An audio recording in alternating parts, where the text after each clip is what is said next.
கடந்த வாரத்துல கர்த்தர் நம்ம கூட இருந்து நம்மை வழி நடத்துகிறவர். அவருடைய கிருபை காலைதோறும் புதியதா இருக்கிறது.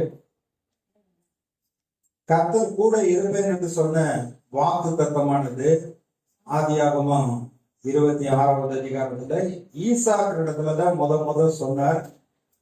நான் உன் தகப்பனுடைய தேவனாகிய கர்த்தர், என்னுடைய சத்தத்துக்கு கீழ்ப்படுத்தி நீ நடத்தினா நான் உன்னை ஆசீர்வதிப்பேன், உன் சந்ததியை பெருக பண்ணுவேன். என்னுடைய தாசனாகிய தாவீதோடு கூட இருந்த அந்த ஆபிரகாமோடு கூட இருந்தது போல நான் உன்னோடு கூட இருந்து உன்னை ஆசீர்வதிப்பேன் என்று சொன்னார். இந்த கர்த்தர் கூட இருக்கிறேன் என்று சொல்லப்பட்ட வாக்குத்தை தான் அங்கதான் சொல்லப்படுகிறது. அவனுடைய குமாரனாகிய யாக்கோபினிடத்துல கர்த்தர் சொன்னார், நீ உன்னுடைய சொந்த தேசத்துக்கு திரும்பி போ, நான் உன் கூட வருவேன். ஏன்னா அண்ணனுடைய சேஷ்ட புத்திர பாகத்தை யாக்கோபு ஏமாத்தி வாங்கிட்டான். இரண்டாவது, அந்த பிதாக்களுடைய அந்த ஆசீர்வாதம், கர்த்தருடைய ஆசீர்வாதம் முதல் பிள்ளைக்கு 2 மடங்கு, 2வது பிள்ளைக்கு 1 பங்கு.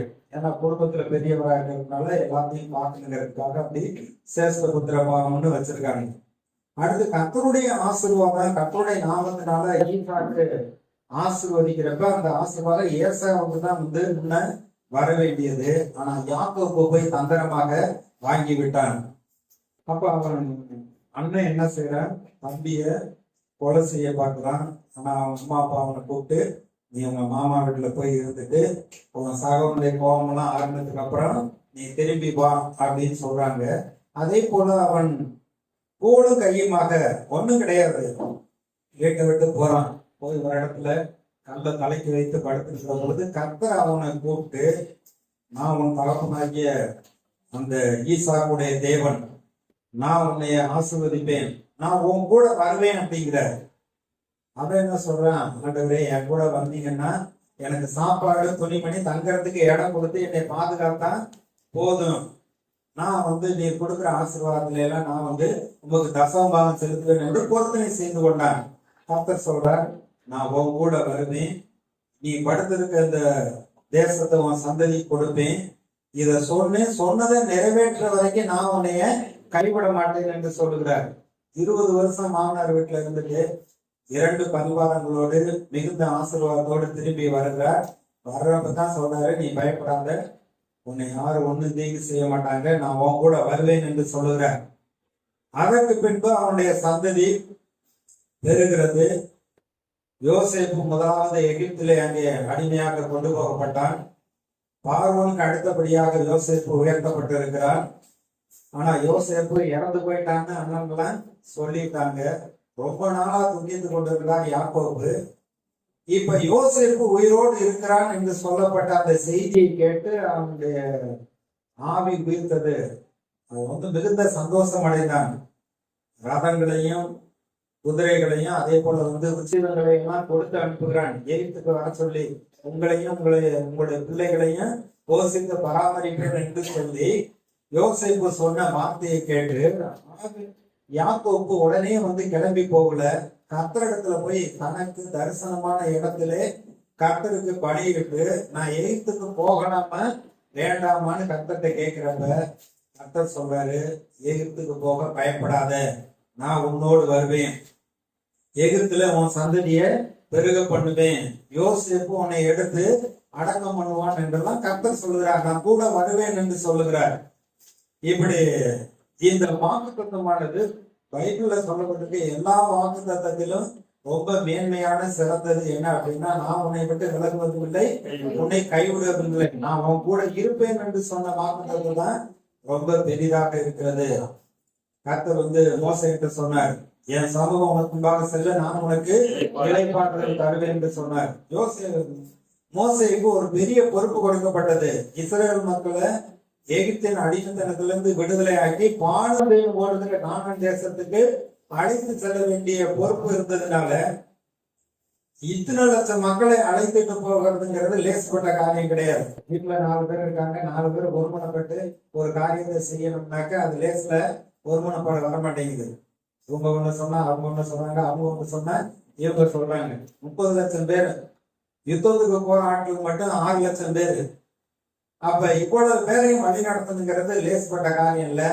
அதனாலதான் மோசே சொல்றாரு, என்னையால முடியாத ஆண்டவரே, உமக்கு சித்தமா இருக்கிற யாரையாச்சும் நீ பார்வன் வீட்டுல அனுப்பும் அப்படின்லாம் சொல்றாரு. கர்த்தர் சொல்றாரு, உன் கூட தான் நான் வருவேன், உன் மாயோடு இருந்து நான் பேசுவேன், நீ தான் என் ஜனங்களை விடுதலைக்குள்ள நடத்தணும் அப்படின்னு, அவங்கள கானான் தேசத்துக்குள்ள நடத்தணும், கூட்டிட்டு போகணும்னு சொல்லி மோசே கூட நான் கூட இருப்பேன் என்று சொன்னார்.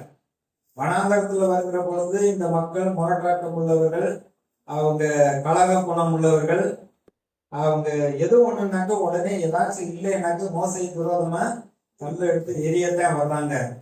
ஆனா இந்த ஜனங்கள் மத்தியில கர்த்தர் கோவப்பட்டு நான் வரமாட்டேன்னு சொன்னாரு, என் தூதனை உனக்கும்பா அனுப்புவேன்னு சொன்னாரு.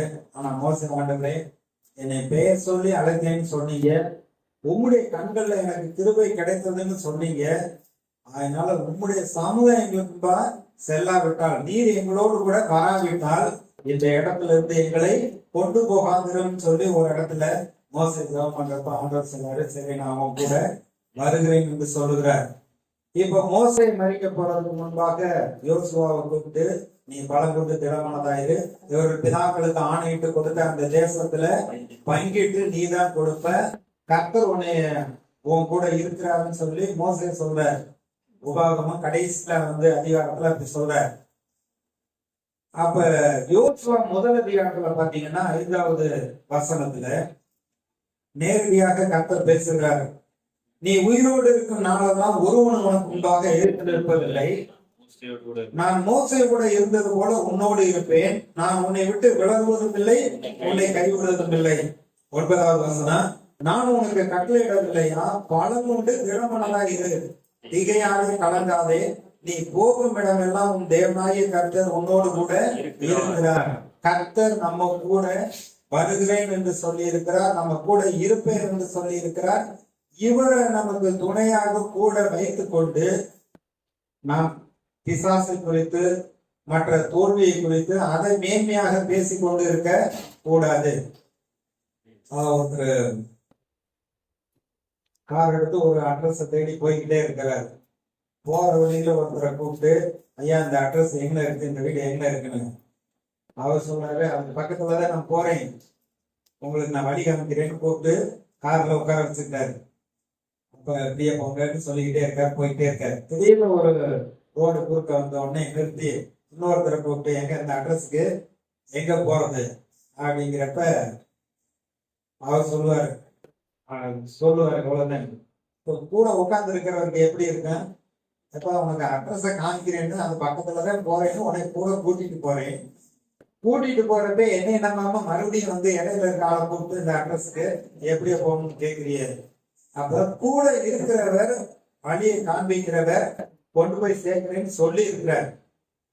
சீசர்களுக்கு உயிர்த்தெழுந்த பின்பு இயேசு என்ன கட்டளையிட்டார், இந்த உலகத்தின் முடிவு வரைந்தும் சகல நாட்களும் நான் உங்களோடு கூட இருக்கிறேன் என்று வாக்கு பண்ணி இருக்கிறார்.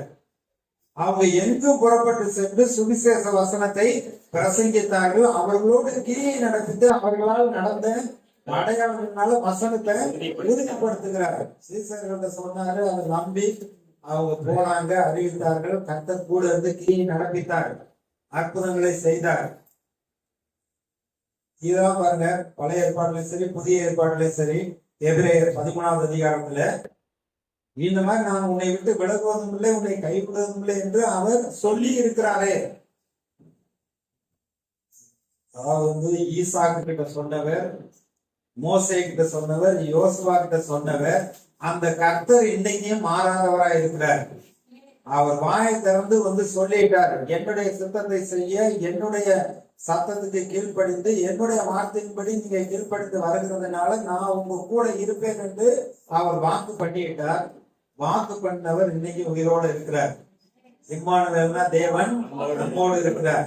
பவுல் சொன்னப்ப அதனாலதான் நம்ம கிறிஸ்துவுக்குள், அவருக்குள் நாம் பிழைக்கிறோம், அசைகிறோம், ஜீவிக்கிறோம் என்று சொல்லப்பட்டிருக்கு. இதோ உள்ளங்கையில் உங்களை வரைந்து இருக்கிறேன், உங்களுடைய மதங்கள் எப்பொழுதும் எனக்கு முன்பாக இருக்கிறதுன்னு சொல்ற, தலையில் இருக்க முடியெல்லாம் எண்ணி வைத்திருக்கிறேன் என்று சொல்லுகிறார். வாக்குத்தத்தத்தை பெற்றவர்கள்லாம் தங்களுடைய வாழ்க்கையை நன்றாக முடித்துவிட்டு கடவுளுடைய கிருபையினால அவர் கூட இருந்ததுனால அவங்க விவசாயம் பண்ணாலும் சரி, இல்ல மந்தை மேய்க்கிற தொழிலாக இருந்தாலும் சரி, இல்ல ஒரு அரசாங்கத்துல அவங்க பணிபுரிகிறவர்களா பொறுப்புல இருந்தாலும் சரி, மேலோங்கி ஆசீர்வதிக்கப்பட்டு வாழ்க்கையை நன்றாக முடித்து விட்டு போய்விட்டார்கள். ஆதியாகமம் யாத்திராகமத்துல வாசித்தீங்கன்னாக்க ஆபிரகாம், ஈசாக்கு, யாக்கோபு, யோசேப்பு, மோசே இவர்களோடு கூட கர்த்தர் கூட இருந்து எவ்வளவு காரியங்களை செய்தார் என்று நம்ம அறிந்து கொள்ள முடிகிறது. இந்த வாக்குத்தத்தம் இன்றைக்கு நமக்கு அது சொந்தமா இருக்கிறது. இதை நாம் விசுவாசிக்க வேண்டும். ஆகையால் நான் பயப்படேன், கர்த்தர் எனக்கு சகாயர், மனிதன் எனக்கு என்ன செய்வான் என்று சொல்லலாமே. ஐயா என் கூட இருக்காருயா, என்னை விட்டு விலகுவதும் இல்லை கைவிடுவதும் இல்லைன்னு சொல்லி இருக்காரு. அதனால என்னுடைய தேவைகளை குறித்தோ, என்னுடைய எதிர்காலத்தை குறித்தோ, என்னுடைய காரியங்களை குறித்தோ நான் பயப்பட போவதில்லை. என்னுடைய பாரங்களை எல்லாம் கர்த்தர்ட்ட இறக்கி வைக்கிறேன். வருத்தப்பட்ட பான சோம்பர்களை நீங்கள் எல்லாரும் என்னிடத்தில் வாருங்கள், நான் உங்களுக்கு இளைப்பாறுதல் தருவேங்கிறார். அதாவது இளைப்பாறுதல், விடுதலை. அவர் சமாதானத்தை நிறைவே தேவன் நமக்கு கொடுக்கிறவராய் இருக்கிறார். சரி, இந்த கிருபை ஆண்டவர் கூட இருக்கிறேங்கிறது தான் கர்த்தருடைய கிருபையா இருக்கிறது. இந்த கிருபை நமக்கு இன்னைக்கு என்ன செய்கிறது என்று நாம் பார்க்க போகிறோம். இப்பொழுது வாசித்த முதல் சங்கீதத்துல துன்மார்க்கர் வழியில் நடவாமலும் பாவிகளுடைய வழியில் இல்லாமலும் பரியாசக்காரன் உட்காரும் இடத்தில் உட்காராமலும். அதாவது நம்ம எங்க நிக்கிறோம், யாரோடு நடக்கிறோம், யாரோடு உட்கார்ந்து நம்ம நேரத்தை செலவு பண்றோங்கிறத குறித்து கொஞ்சம் ஜாக்கிரதையா இருக்க வேண்டும். அடுத்த வசனம் சொல்லுகிறது, கர்த்தருடைய வேதத்தில் பிரியமாயிருந்து இரவும் பகலும் அவருடைய வேதத்தில் தியானமாய் இருக்கிற மனுஷன் பாக்கியவான், ஆசீர்வதிக்கப்பட்டவன். அவனுடைய வாழ்க்கை எப்படி இருக்கு அப்படின்னா, நீர்க்கால் ஓரமாய் நடப்பட்டு தன் காலத்திலே தன் கனியை தந்து இலையுடனாக இருக்கிற மரத்தை போல் இருப்பான். அவன் செய்வதெல்லாம் வாய்க்கும். இன்னொரு மொழிபெயர்ப்பில் சொல்லப்பட்டிருக்கு, அவன் செய்வது எல்லாவற்றிலும் வெற்றி அடைவான்னு சொல்லப்பட்டிருக்கு. அப்ப இரவு பகலும் அவனுடைய வார்த்தையில தியானமா இருக்கிற மனுஷன் படுக்க போறப்ப கர்த்தர் என் கூட இருக்கிறாரு, அவர் வாக்கு பண்ணி இருக்கிறார், என்னை செழிக்க பண்ணுவார். இங்க வேதத்துல பாத்தீங்கன்னா பழைய ஏற்பாட்டுல 59 தடவை பிராஸ்பரிட்டி, அதாவது செழிப்பை குறித்து சொல்லப்பட்டிருக்கு. தமிழ் பைபிள்ல பாத்தீங்கன்னா, இங்கிலீஷ் பைபிள்ல பிராஸ்பரிட்டின்னு ஒரே வார்த்தையில சொல்லி முடிச்சிடுறாங்க. அந்தந்த பகுதியில அந்தந்த மனிதருடைய வாழ்க்கையில அவங்க எப்படி செழித்தார்கள்னு ஒரே வார்த்தையில சொல்லிடுது. ஆனா புதிய இந்த தமிழ் பைபிள்ல பாத்தீங்கன்னா, பழைய ஏற்பாட்டுல அநேக வார்த்தைகளை சொல்லி இருக்கிறது. எப்படி சந்தோஷம், மகிழ்ச்சி, களி கூறுதல், ஆனந்தம்னு சொல்றோம்ல, இதெல்லாம் பாருங்க ஒவ்வொன்றுக்கும் ஒவ்வொரு அர்த்தம் இருக்கு. ஆனா எல்லாமே மொத்தத்துல கர்த்தருக்கும் நம்ம மகிழ்ச்சியா இருப்பது, நிறைவா இருப்பது, ஆனந்தமா இருப்பது எல்லாம் ஒரு காரியம். ஆனா பல வார்த்தைகள்ல இங்க சொல்லப்பட்டிருக்கு. அது போல செழிப்பை குறித்து பல வார்த்தைகள் இந்த வேதத்துல சொல்லப்பட்டிருக்கு.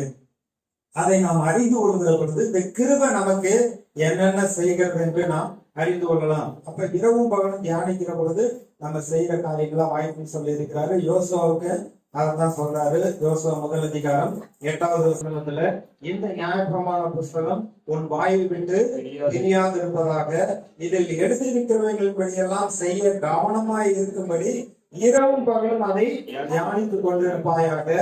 அப்பொழுது நீ உன் வழியை வாய்க்க பண்ணுவாய், அப்பொழுது புத்திமானாய் நடந்து கொள்ளுவாய். இன்னொரு மொழிபெயர்ப்புல பாத்தீங்கன்னா, இந்த கர்த்தருடைய வார்த்தைய கடைபிடிப்பதுல ரொம்ப கவனமா இருங்க. கடைபிடிக்கிறதுல ரொம்ப கவனமா இருக்கணும். நீங்க எதுக்கும் ரொம்ப கவனமா இருக்கேன். பைபிள் தானே, கர்த்தருடைய வார்த்தை தானே, சரி இந்த வாக்கு தத்துவத்தின் வழி நமக்கு நடக்கட்டும் அப்படின்னு லேசா எடுக்கணும். அப்படி இல்லை, இந்த வார்த்தைகளை நம்ம வாழ்க்கையில கடைபிடிப்பதற்கு ரொம்ப கவனமா இருக்கணுமா. அப்படி கவனமா இருக்கிறப்ப நம்மளுடைய வாழ்க்கை நல்ல நலம் பெறுவாய் சொல்லப்பட்டிருக்குல்ல. அப்பொழுது நீ உன் வழியை வாய்க்க பண்ணுவாய் அப்படின்னா எல்லாமே நமக்கு நன்மையாக முடியும்னு சொல்றாரு. அடுத்து சொல்றாரு புத்திமானாய் நடந்து கொள்வாய் அப்படிங்கிறப்ப நல்ல வெற்றியை காண்பாய்ன்னு சொல்லப்பட்டிருக்கு. அப்ப நம்முடைய விருப்பம் என்ன? ஆரோக்கியமா இருக்கணும், நம்ம செய்யற தொழில்ல முன்னேற்றம் அடைய வேண்டும், நம்ம செய்யக்கூடிய காரியங்கள்ல நம்ம வெற்றி அடையணும், தோல்வி வரக்கூடாது, நஷ்டம் வரக்கூடாது, அதனுடைய முடிவுல நமக்கு மகிழ்ச்சியும் சந்தோஷமா உண்டாகணும். இதைத்தான் நம்ம விரும்புகிறோம், இதைத்தான் ஆண்டவர் நமக்கு செய்கிறேன் என்று சொல்லுகிறார். அப்ப கர்த்தருடைய வார்த்தையை நம்முடைய மனதிலே அதுல தியானமா இருக்க வேண்டும். நம்ம வேலை செய்கிற பொழுது இல்ல மற்ற குடும்ப காரியம்னாலும் சரி, பிள்ளைகளுடைய காரியம்னாலும் சரி, எதிர்காலத்துக்கு நாம் திட்டம் தீட்டக்கூடிய காரியம் பண்ணாலும் சரி, அதுல கர்த்தருடைய வாக்குத்தத்தம் என்ன சொல்லியிருக்க அதை நம்ம தியானிக்க வேண்டும்.